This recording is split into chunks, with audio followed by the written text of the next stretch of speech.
because if it doesn't refresh, I should have it.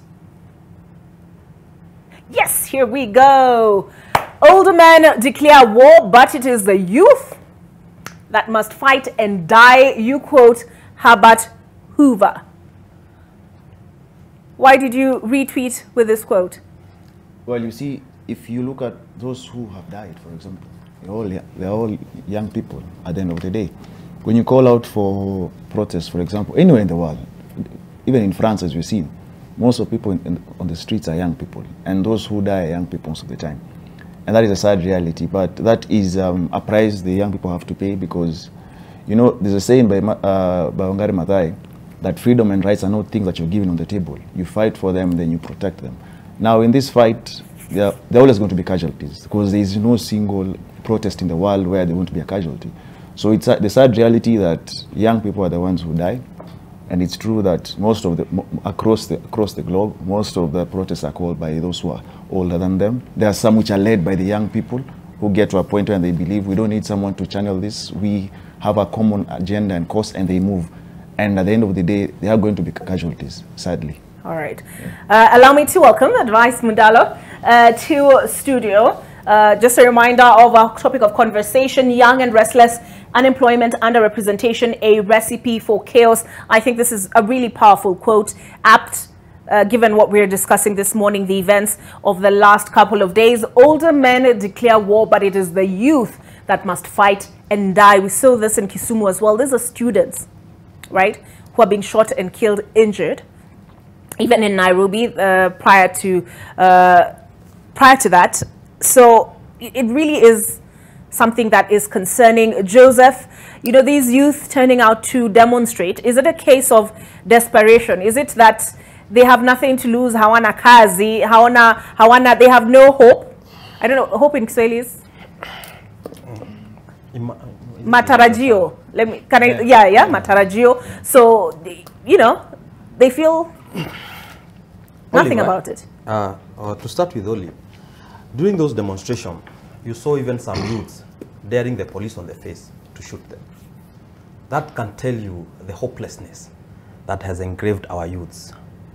Having said that, there was a Kenyan ambassador, I think it was Christian Turner, in 2015. He was an ambassador here, a British ambassador. He advised the government that, and that time we were not where we are now. That time the unemployment rate was around 1.8 million.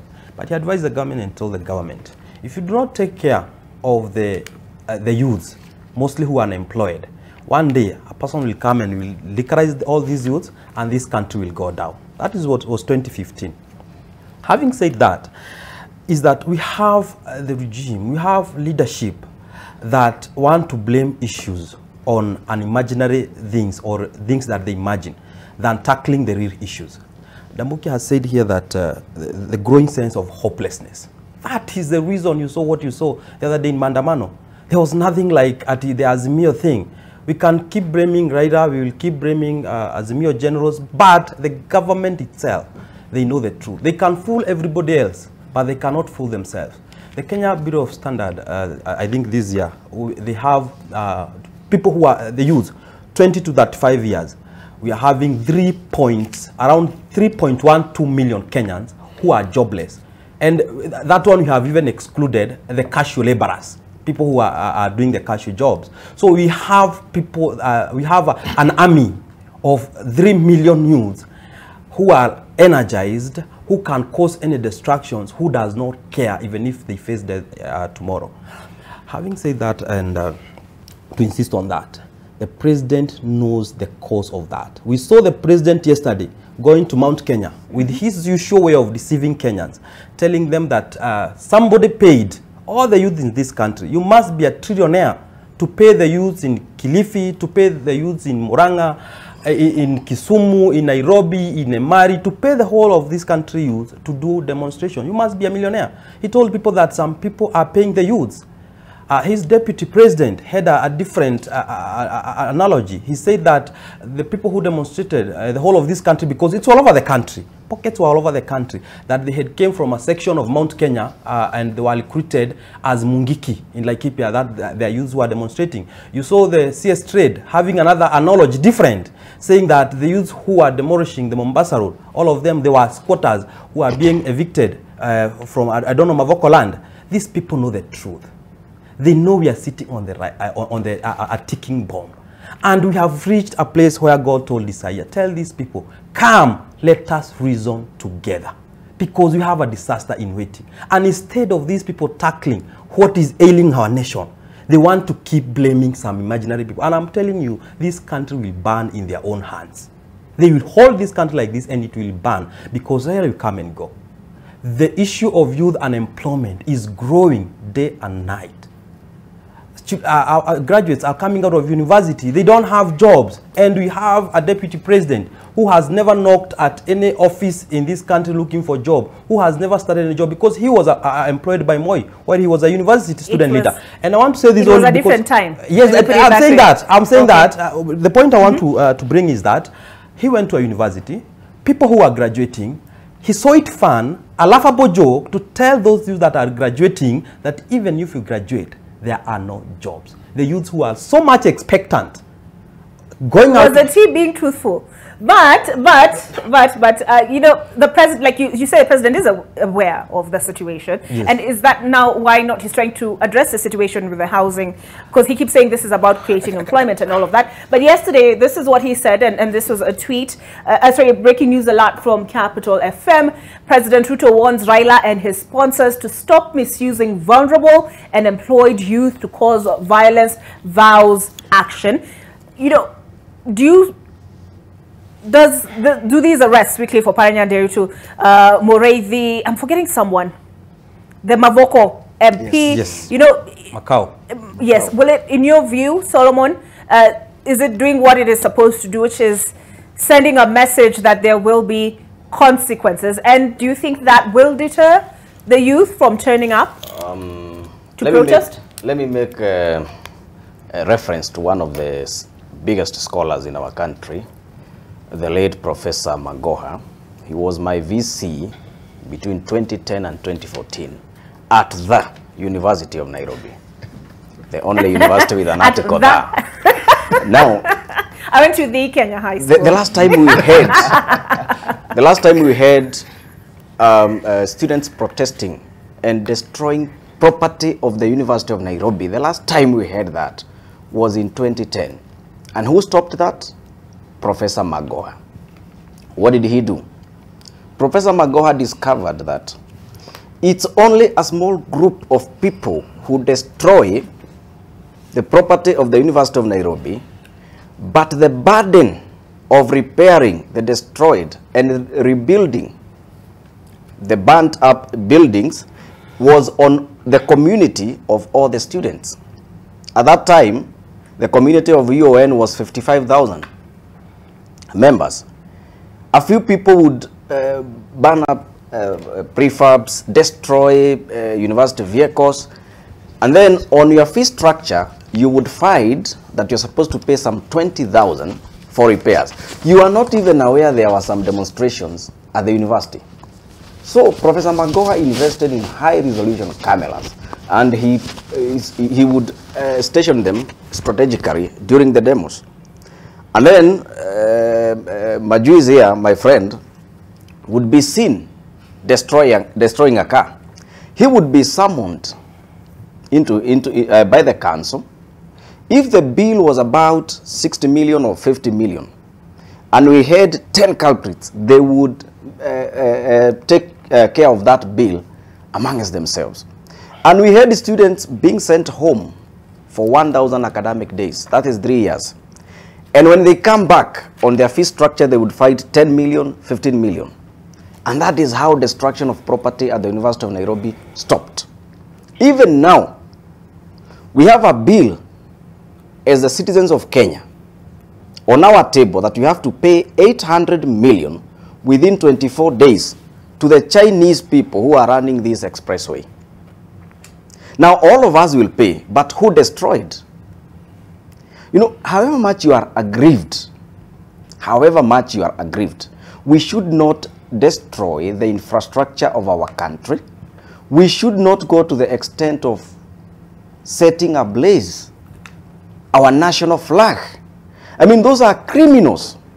And Olive, let me tell you, you are an international journalist. I am sure at some point you followed the uprising in Tunisia between 17th of December 2010 and 11th January 2011. You would see 2 million people walking at the capital city of Tunisia. 2 million people walking from one corner, like from Westlands all the way to Jogorod, destroying nothing, demonstrating. I mean, however much you are strong as a government, how would you stop 2 million people walking? And however much and concerned you are as a citizen in this globe or as a human being, why would you not be concerned when you see 2 million people, you know, walking? What we have here is what he has said. He has quoted Isaiah. Majus? He has said, yes. Okay. He has said, call us, let us reason together. Call us, let us reason together is, Mr. President, we need to sit down. Okay. Who and who? Raila Amolo Odinga and William Samoei Ruto. Okay. We need to sit down and talk as Raila and Ruto. Right. Not Kenyans versus you. Okay. And that is why you would see, if they are very honest with us, Mavoko was a staged demo. Staged. You know, let me tell you, Olive. Solomon, I will stop you there because if I allow you to continue, advice will not get a word in this conversation. Let me say why I say that. You'll say within when we come 2 back. seconds. 2 seconds. Within 2 seconds. I have been in this country for long. And we are a country who enjoy, you know, different friendships in different tribes.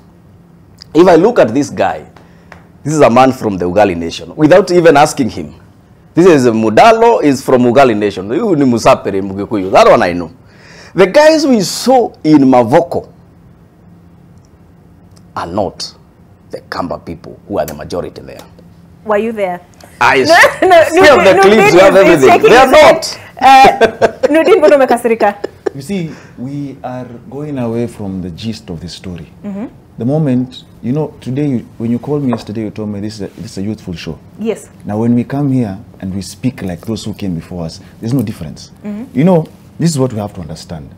When you start saying the people who were demonstrating there were not Kambas, so you're trying to say they were Luos, and that is the problem. Those who are Kenyans at the end of the day. Calm down, calm down. That is the problem.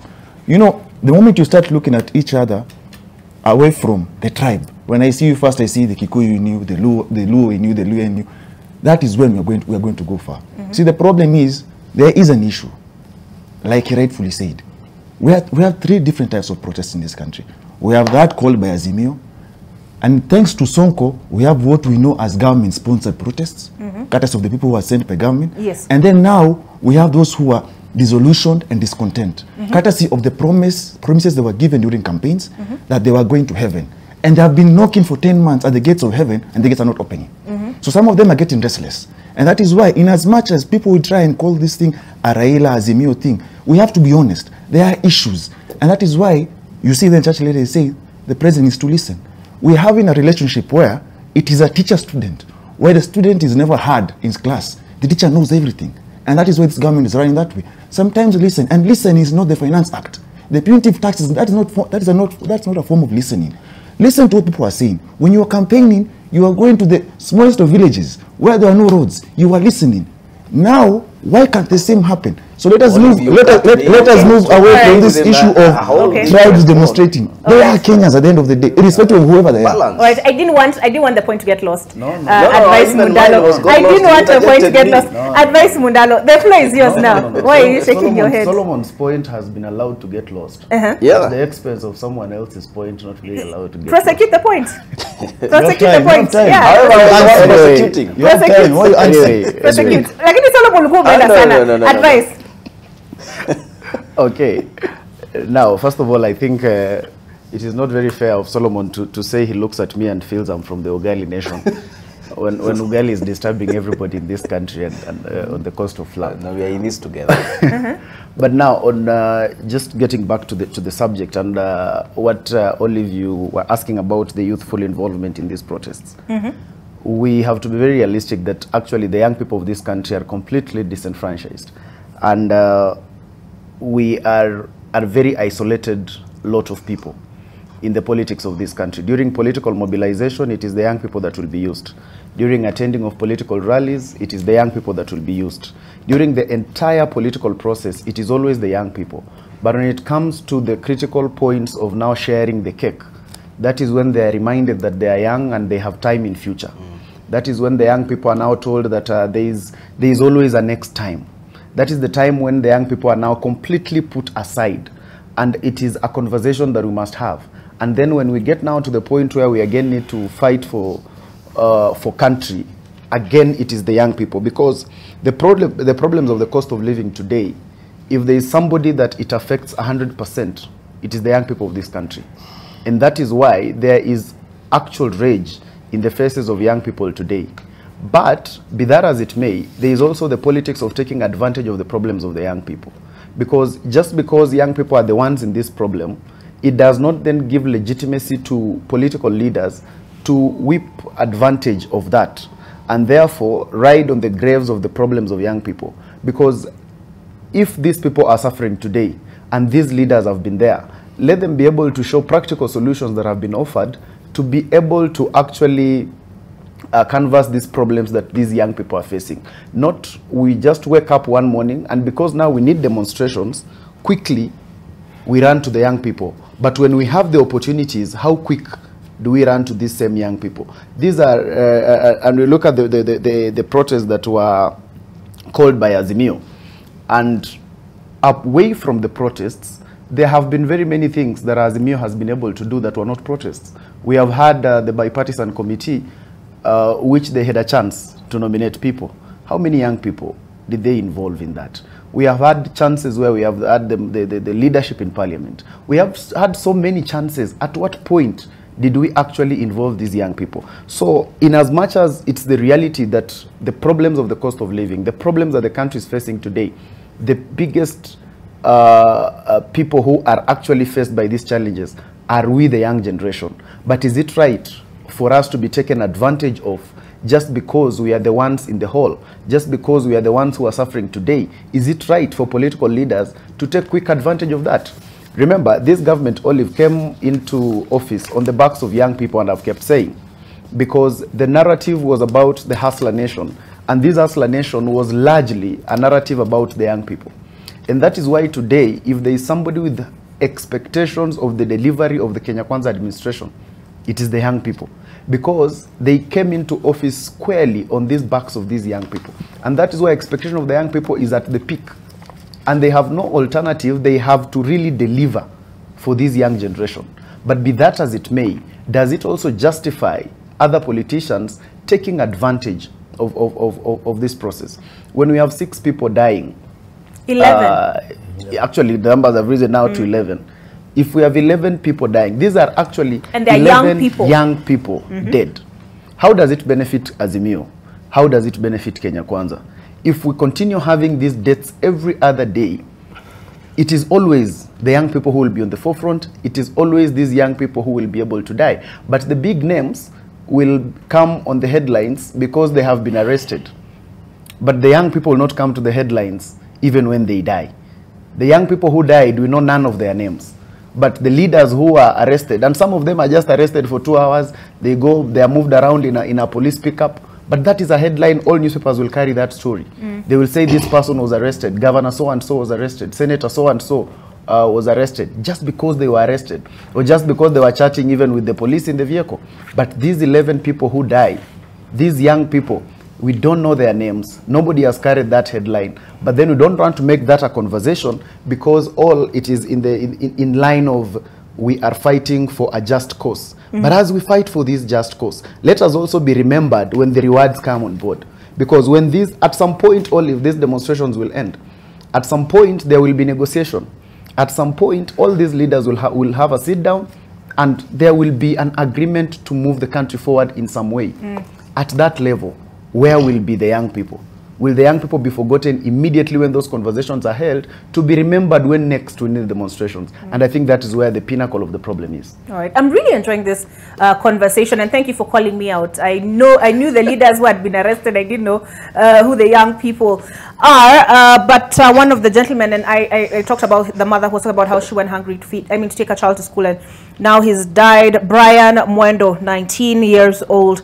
He's one of the young men who died in this last protest. We take a break, but we come back on the other side with the conversation. We are saying young and restless, unemployment and underrepresentation.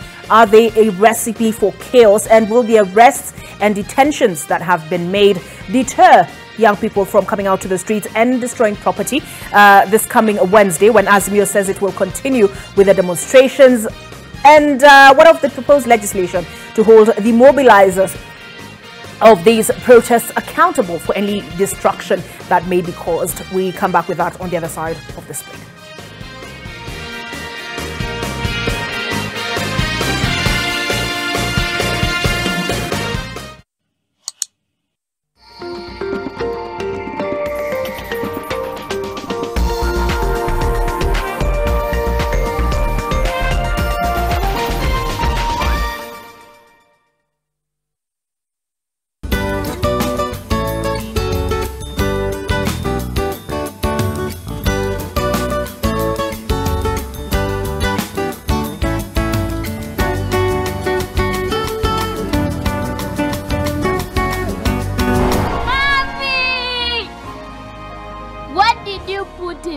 A toss of lavender and a world of freshness. Wash your clothes with Toss Lavender to leave your clothes with a lasting, irresistible freshness.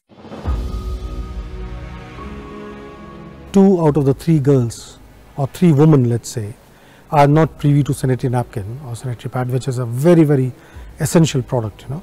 But this is a basic product which should be made available to each and every girl and each and every woman. The issue is affordability. Due to the lack of sanitary pads to the girls, especially in the school time, they are not able to go to the school while they are in their menstrual period. You know? This results into some kind of some girls getting dropped out from the school.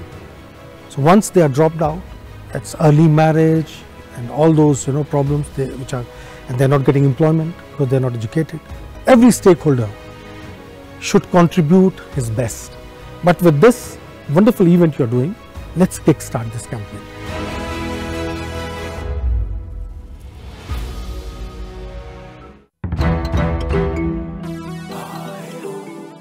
Funerals are draining the pockets of families living abroad and their relatives back home, with many resorting to fundraising. If you happen to die there, we are saying we will be able to repatriate your body. Find out how Diaspora Insurance, a UK-based insurance risk management firm, is helping to solve this problem. To cover more than 13 African nationalities. Also this week, we bring you the highlights of the just concluded Africa Women in Europe Summit in Brussels, Belgium. We have over 10,000 women in Europe. And on our back home segment, I import green produce from Kenya, especially the fruits. Why Cooperative Bank is key to Dubai-based Thomas Kamuyu's side hustle.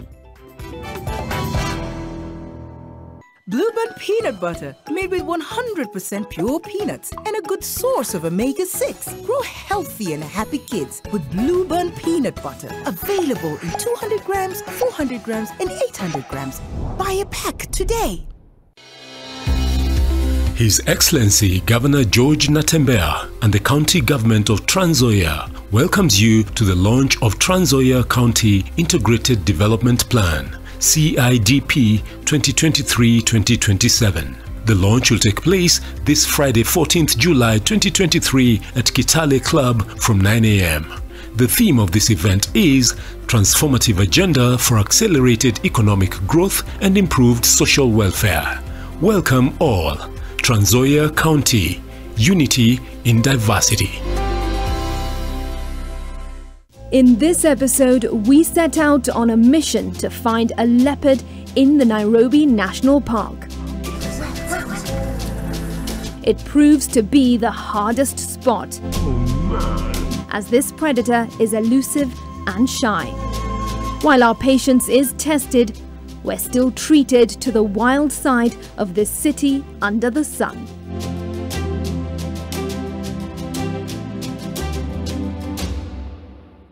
How do you keep your toilets clean? I use normal detergent and bleach for washing. The detergent and bleach cleanless can leave behind yellowness, rust, and germs. Harpic's 10 times better cleaning compared to regular detergents and bleach, and kills 99.9% illness-causing germs in your toilet, including the COVID-19 virus. You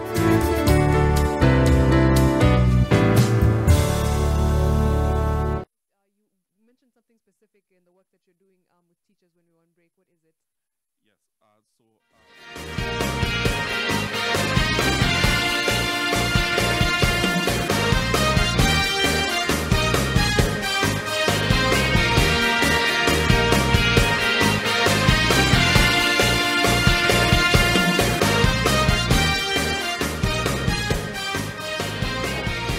All right, you've caught me trying to log on to Facebook. I have finally managed to log on to Facebook because I want to look at your comments. I was told I'm elitist. I just focus on KOT. So I have finally managed to log on to Facebook. I'll look at your comments on the NTV Kenya page. What were threads? Iyo bado najifunza. Bado sijaelewa kabisa inafanyiwa inawakaje. But I am on it, so you will not be disenfranchised either.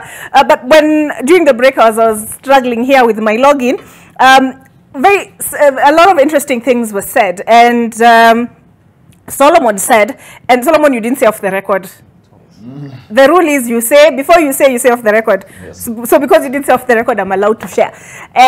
He was saying the truth is some of these youth are caught in danger, and he was asking why the Azimio leadership, Raila Odinga in this case, right, in Nairobi, because Kalonzo Musyoka took part. In Ukambani, we saw Martha Karua and Peter Munya. But at least in Raila Odinga's case, he was asking where was he when these young people were being killed. And then he says when they're there, they're in SUVs. Yes. Although this time Martha lipanda boda. And you're saying, you are comparing the South Africa situation. So you're saying Julius Malema wakikula tear gas, Malema nakunywa nao. Wakikula bullet, Malema nakula bullet now. So that was Solomon's view. And then, is it, but you say you don't know talking about like these demonstrations are an outlet? Yeah. It was you, Nurdin, that it's an expression of frustration. Yes.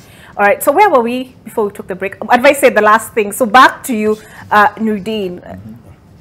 So if this is an expression of frustration, an outlet, do you think the arrest, because Murkomen, you know, we talked about who will pay for the cost of the damage done. Yeah. And Murkomen said those ones who facilitated will pay. But will these arrests and detention, do you feel, have any impact on the youth turnout or any destruction that may take place on Wednesday? You see, the sad reality, the arrest won't change anything. The Maandamano on Wednesday, if it's meant to happen, it will still happen. Because one, there's something we were talking of air. There's one thing we did in coming up with the new constitution and trying to change how we're going to go forward. We changed our police force, or rather called it from a force to a service. But we never decolonized the police service. The police service looks at you as an anti-government protest, as someone trying to shame the government. You see, protect the crown kind of thing. And that is a problem. You know, the sad reality is that I keep asking a question. Where do we draw a line between how a protest under Article 37 of the Constitution, a peaceful protest, how it turns from being peaceful to the red line on where it becomes violent? What is the cause? Because my question is simple, all right? If Azimio say they are going to have a rally in Kamukunji, for example, what would be the problem with the police protecting property, that is, and letting their followers go to Kamukunji, hold their rally, speak their horse's voice, and go back home? I'll give you an example. Raila saw himself in. After that, did he go to Status or Karen? He went to Karen at the end of the day. So our issue is, one, the police need to learn to be tolerant. I've had more comment telling drivers they need to go back to school. Our police officers need to go back to school. Because we need to understand also the training they get at Kiganjo. Is your training meant to serve the people, or are you coming to fight the people?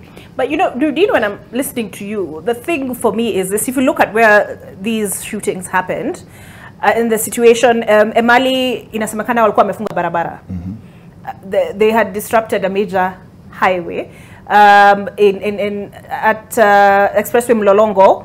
They were destroying the expressway. So are they police? Like, what level of restraint do you when you're lobbing stones at me? I mean, what exactly do you how exactly do you expect the police to handle that situation? You see, first and foremost, I won't be ungrateful and say that their lives don't matter. That would be wrong, because at the end of the day, they are also parents, sisters, and brothers to people.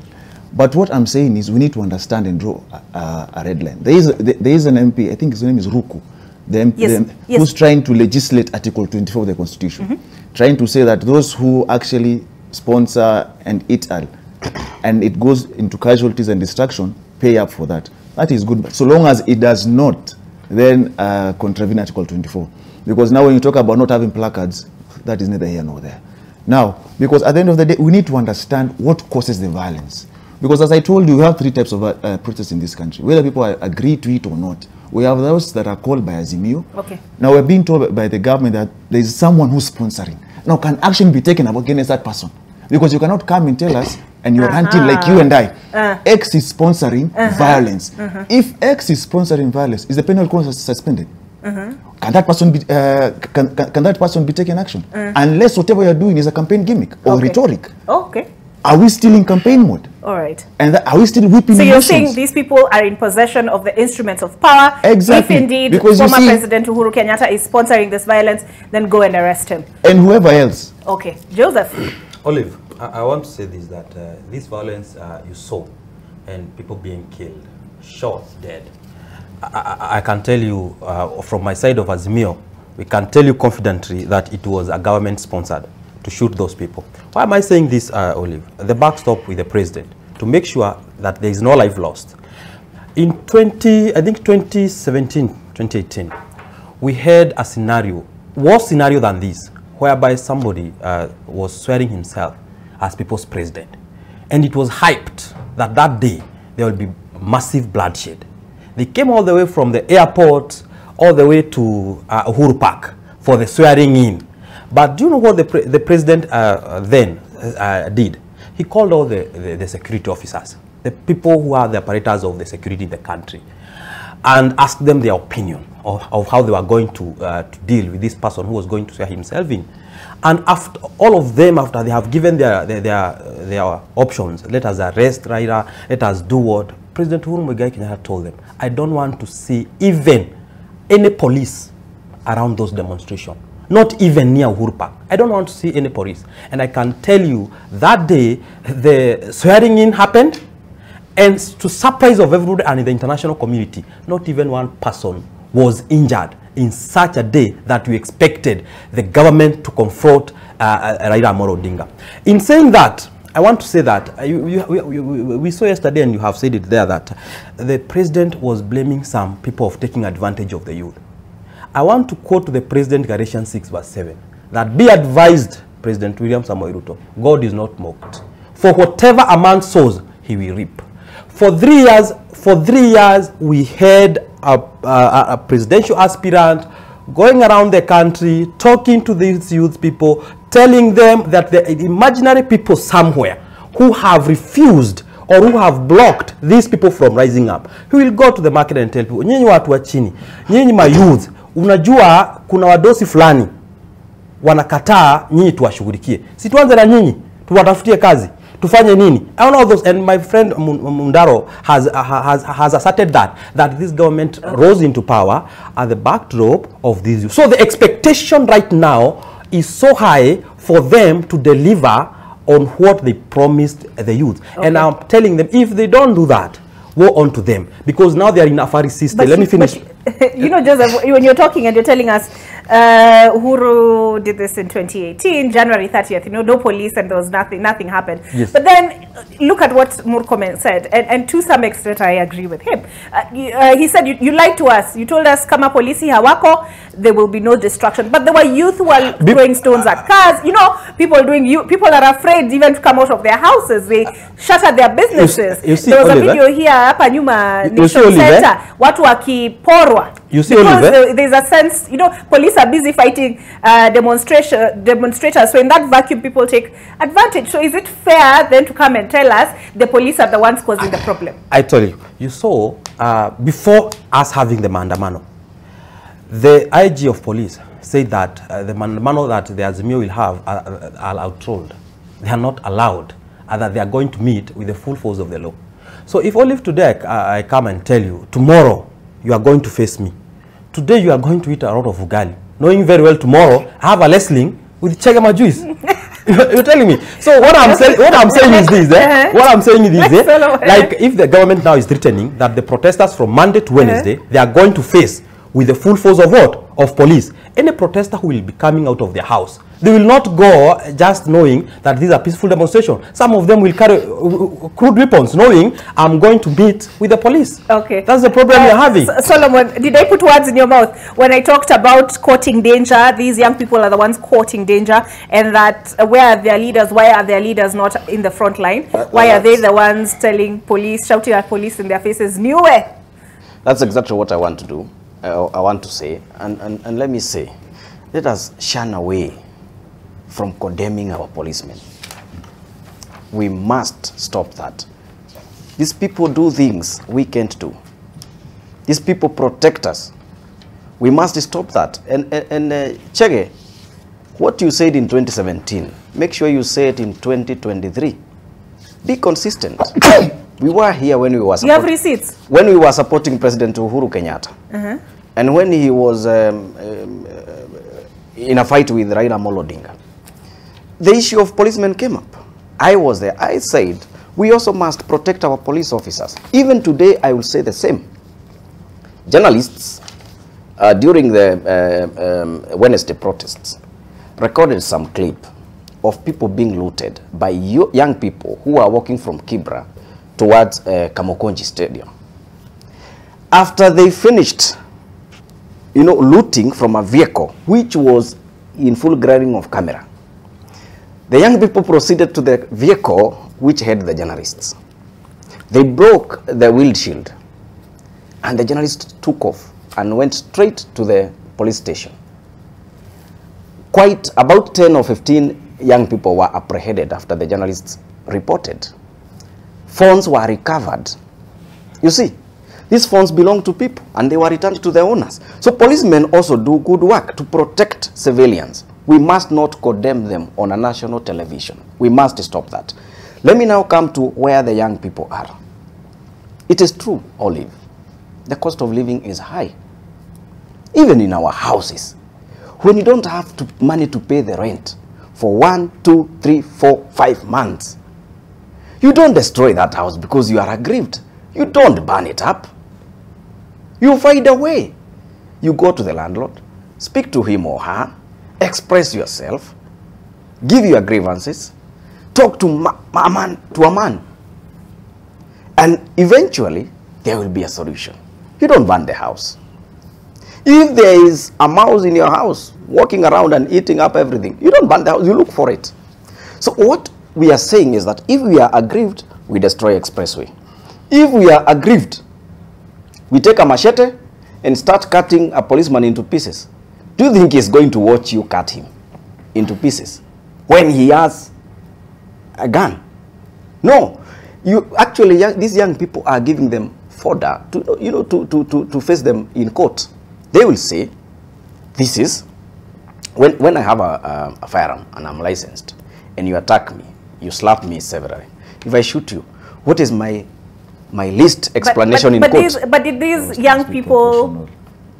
If a policeman will go to court, they will say self-defense. Policemen, you saw the Inspector General of Police giving a list of the injured policemen. Some lost their teeth, some lost arms, broken arms, some are in ICU. So when you go to that extent, are we really now having a peaceful demonstration? Are we having chaos? But you know, maybe the protesters would also argue that they were acting in self-defense by returning fire, so to speak. But anyway, no, but Olive, to close on that, Olive, you said something about the expressway. Unprovoked destruction worth 800 million was done in absence of policemen. Sorry, how much do you say? That is as per the 700. As per the transport cabinet secretary. Said about 500. 700 on the daily. No. He said 5,000 US dollars. Do your proper conversion. Okay. It's about 700 and something. Rounding off is 800 million Kenya shillings. Let advice come in. I feel like mnakula muda mwingi advice anacho huko mwisho tele. Unajua amekaa karibu na mlango. Anasaulika. Advice.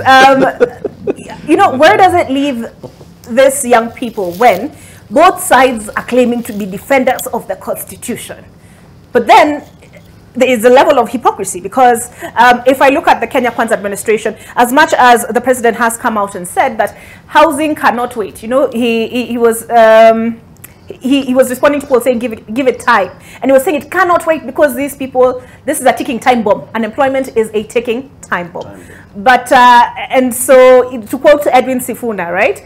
They are. Let me just. Okay, fine. Okay, I'll try and paraphrase. And he was saying these people are saying the paragons of the rule of law. Why is Mafuta still?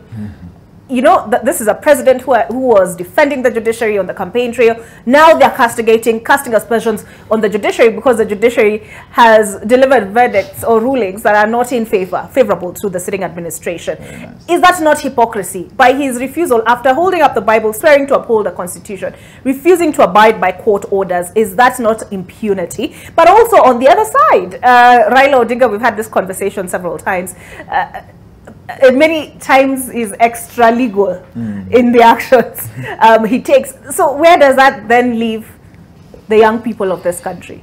And he again has said the repeal of the Finance Act cannot wait because you cannot tell us to wait for the economy to stabilize when people are dying of hunger today. Olive, I think first of all, I think where it leaves the young people, we have to know that as young people, we must first of all start understanding the realities and just stop being moved by the political optics. The moment we understand that most of the time politicians are rarely interested in solutions, we'll start getting our facts right. Because you look at it and we are in a country whereby just a year down the line, the Jubilee administration was faced with the COVID pandemic and the war in Ukraine and Russia. But the opposition at the time said that there was no problem in the country and that the problem was the handshake. And now we are in a... And at that time, former Prime Minister Raila Odinga explained to this country and told this country that there is a global crisis, that this problem that we are facing is not a Kenyan isolated problem. It is a problem world over, and therefore the president and the government must be given a time to resolve that problem. Less than a year down the line, now Honorable William Ruto is now the president. The crisis is the same, but today Honorable Raila Odinga and Azimio is now explaining to Kenyans and telling them the problem is not the global crisis. The problem is the Kenya Kwanza administration. The problem is William Ruto. That just shows you how the political class is not consistent, because as a person who has been in Azimio, I would love that we must be consistent, and that's why we must be very factual with the country, that, you know, there is a crisis today and that is a fact, but we also have issues that have been able to put us where we are. We have global crisis, and this problem is not a Kenyan isolated problem, because that is what we said then. We must say that now, because that is the truth.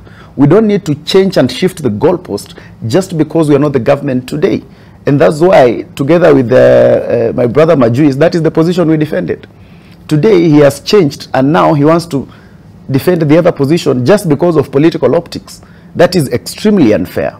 So the moment the young people start understanding that sometimes you cannot really bank on these political promises, because sometimes politicians are just pushing an agenda that is good for them at that time.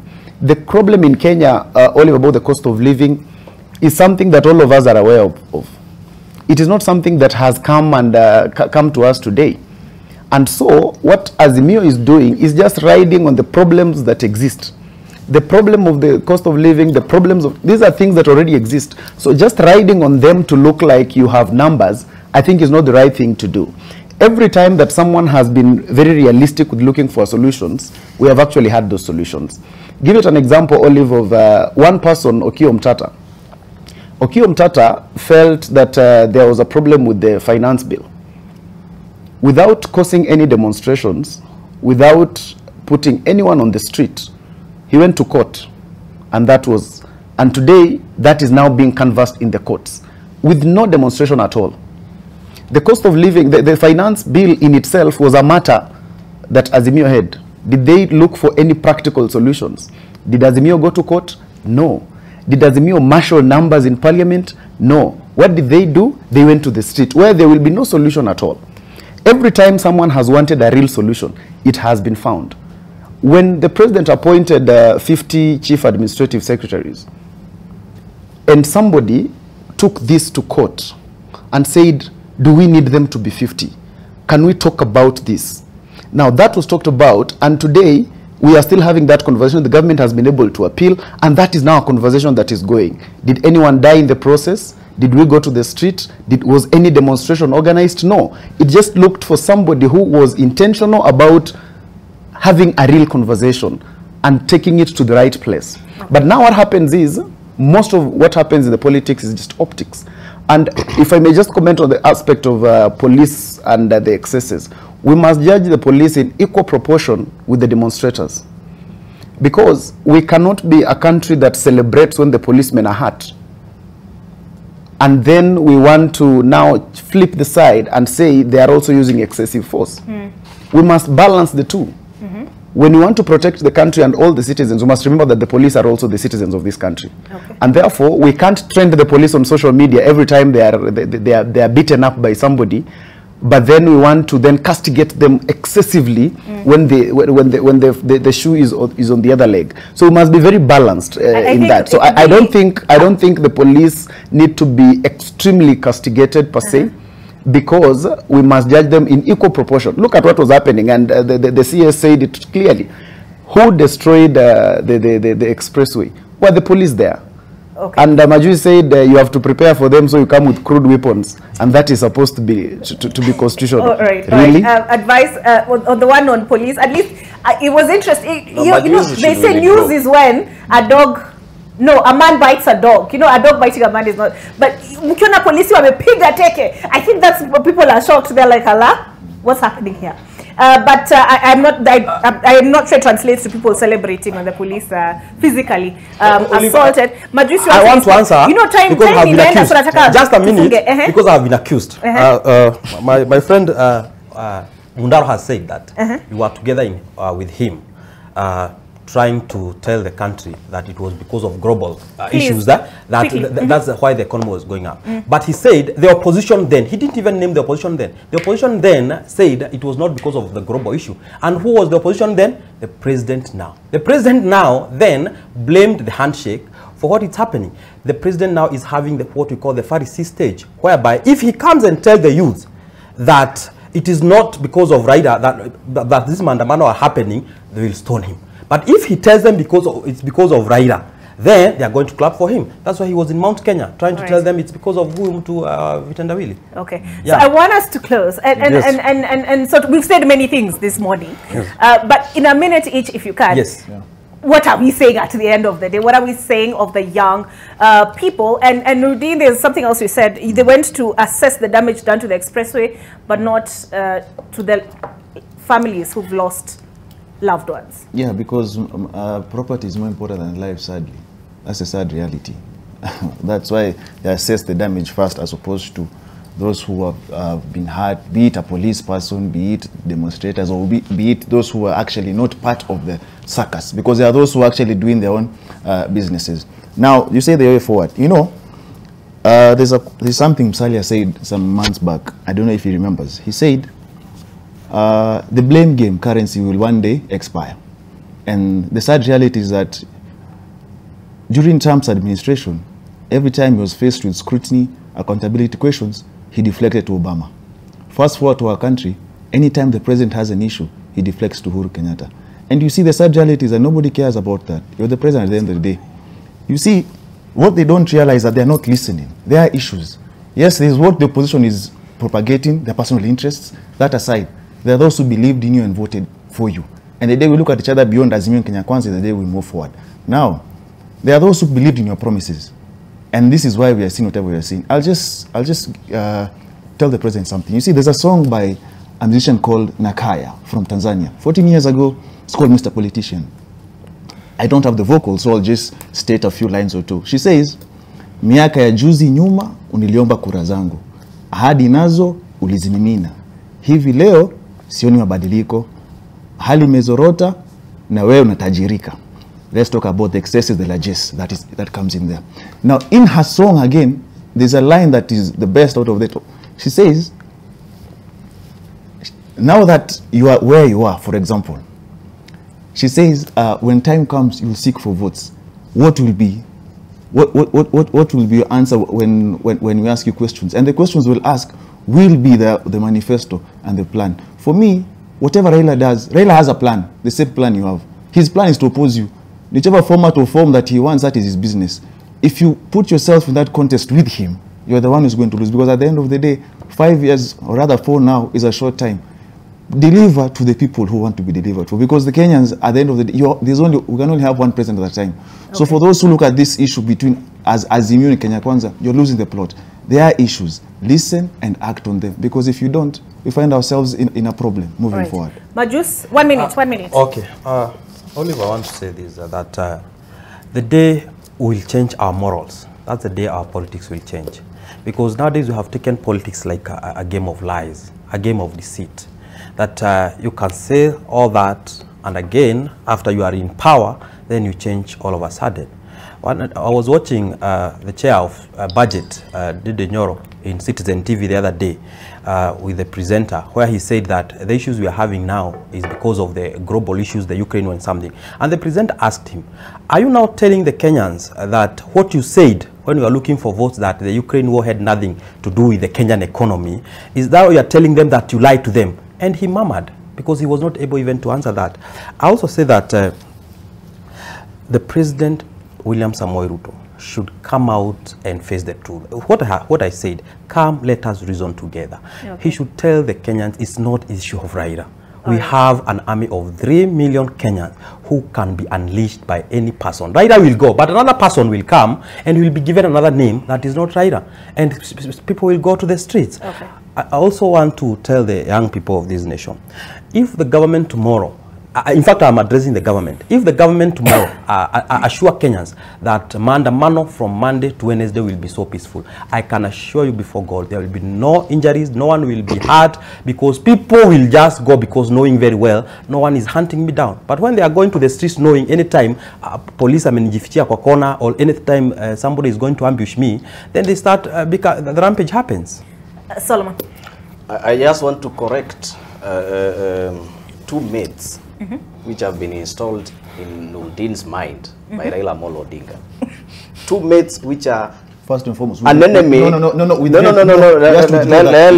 me just say he can't continue. No, I will. I will continue because you are not the host. Apologize. No, I will. Because he said he will. When he said, he was responding to me, and that's why I have to say this. He said at the beginning of this show that old people declare war. Yes. But it is young people who have to die. Yes. It is mythical. And that's why I mentioned Raila, because I remember between 2007 and 2013, there was kazi kwa vijana, pesa kwa wazee. You go to war, they go away with a victory. Young people must say no to that. It is mythical, it is medieval, it is Stone Age.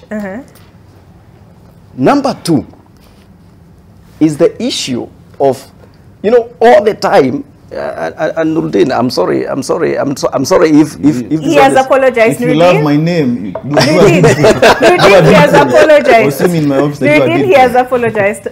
No, I haven't apologized because I've not offended him in any way. No, but when you say that Raila Amolo myths that have been installed in his mind by Raila Amolo Odinga, you're also alleging that he's not an independent thinker. You see, the problem and cannot come to conclusions by himself. I am out of time, guys. Advice. Okay, thank you, Olive. I think in my closing remarks, I would just want to tell the youth this. One, that governments must be accepted, number one, by young people, because if for anything, they're the number one employer. You refusing that the existence of a president does not stop the president from working. So what we should do as young people is to push governments to deliver, not sabotage the governments to fail. Because how do you push the governments to deliver? When governments fail... When you're underrepresented? Let me just canvass my point, Olive. Because when governments fail, then the people who suffer the most will still be young people. How do you push governments to deliver? And that's your question, so I hope I have more than 1 minute. How do you push governments to deliver? You push governments to deliver by critiquing the government where it goes wrong and ensuring you are able to push them to do the right thing, not sabotaging the government altogether. When you go and pull down the express, when you go and pull down the expressway, it doesn't help anybody. Okay. We have so many ways. We have public participation. When we saw what was happening during the finance bill, it is coming out and saying this is what the alternative, this is what we think needs to happen. Okay. That is what we do as young people. We do not just necessarily sabotage government, because sabotaging it does not help us at all. And maybe just again now to finish, I would want to invite and welcome all the members of the Jubilee Party to the Jubilee Party National Delegates Conference, which will be happening on the 7th of August, because the Political Parties Disputes Tribunal finally made a decision on this matter.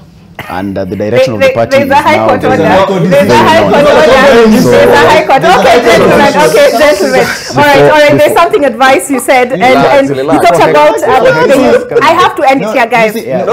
I have to get my 1 minute. There are conservatory orders granted by the Nordin has to stop being a heckler on the show. This show has been modest for a very long time. This show has been modest for a very long time, so let's not start heckling. So I was simply saying, I'm inviting all members of the Jubilee Party to the National Delegates Conference of the party, which will be happening on the 7th of August, following a major decision by the Political Parties Disputes Tribunal. What is happening later on, these are sideshows that will not stop the party from working. All right, thank you very much, gentlemen. I have to end it there, but there's something you said about the youth can take part through public participation and parliament. But there's also something else that the Federation of Kenya Employers said, saying that viewing the rising agitation as a sign of the citizen being divorced from their elected leaders. In fact, they're proposing the law be amended to, quote, give meaning to public participation and parliamentary processes. Is that part of the problem, that people do not feel heard through the public participation, parliamentary processes? The polls showed us that a majority of Kenyans were actually in opposition to some of what is contained in the Finance Act, and yet it's still passed despite them expressing their opinions on the same. All right, so I will end the conversation there quickly. There's a quote of young men, old men. It has got a lot of reaction. Somebody here has tweeted, young and employed, no future, no hope, even waiting for casual labor, queuing from 5 a.m. with little hope of even a packet of milk and a dish of beans at lunchtime. On Facebook, because I went through so much trouble to open it. Bipartisan for who? Rais afanye ile kitu atona itasaidia wananchi. This is Onesi. Onesi, I can't really make out the second name. Oscar Chola says these are the clergies, and that's the clergy calling for sobriety and cooler heads, that flocked State House celebrating Ruto just for their self-interests. William Githaiga says things are degenerating into tribal war, or tribal ethnic, an ethnic situation. It has started on the border of okay, misspelling, a bit of misspelling here, but he's referring to the Sondu market situation. And then Boni Wangara says when Raila started Mandamano in the country, many were saying that it is a Luo affair. Now this time round, it was a country's affair, because many people came out to demonstrate.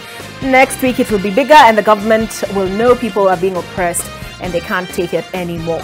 So I will leave. Today was hot. I am live there. I want to thank Nordin Hagai, advocate of the High Court. He's not holding brief for anybody. Yeah, he says put some respect on his name. Solomon. I don't get paid by political parties. Put some respect on my name. All right, I don't get paid by political parties. Madris Joseph Chege, Solomon Kuria, advice. Olive Barrows, good morning.